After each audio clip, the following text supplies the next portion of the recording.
આઈ છે તમે? આઈ જો બહુ થાક લાગ્યો તો. આમ હટો. બોલ એટલું હેડ્યું ને કે બધું ટોટિયાને દુખવા મળ્યું એટલે મેં કીધું આડા પાહું કરું એમ. તમારે તો ટોટિયા દુખે છે ને, મને તો મગજ દુખે છે, મગજ. જે નથી એ ચમનું દુખે એટલે અચ્છા માથું દુખે છે એમ કે ને ગોડી થોડુંક ડિટેલમાં કહેવું પડતા રે. માથું નહીં, મગજ દુખે છે મારું.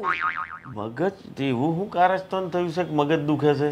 એમાં થયું એવું કે હું માર્કેટ ગઈ હતી, થોડું કોમ હતું એટલે. જવું પડે. મારું કોમ પત્યું એટલે હું પેલું બસ સ્ટેન્ડ આવીને બેઠી. અને મારી બાજુમાં જ છે ને એક લટક મટક બેઠી હતી. રૂપાળી હતી? હોશિયારી ના મારશો, હમણાં ખબર પડશે તમને કે રૂપાળી હતી કે નથી.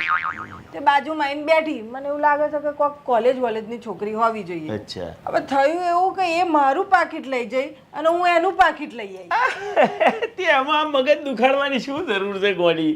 એક નાની હરખી ઘટના ઘટી છે કે તારું પરચે લઈ જઈ અને એનું પર્સ તું લઈ. હવે કશું જ નહીં, તારા મોબાઈલના નંબરના અંતે બધી ડિટેલ તો અંદર હોય જ છે તારા પર્સમાં. તું આનું પર્સ ચેક કરીને જોઈ લે, એમાં કંઈક ડિટેલ હશે.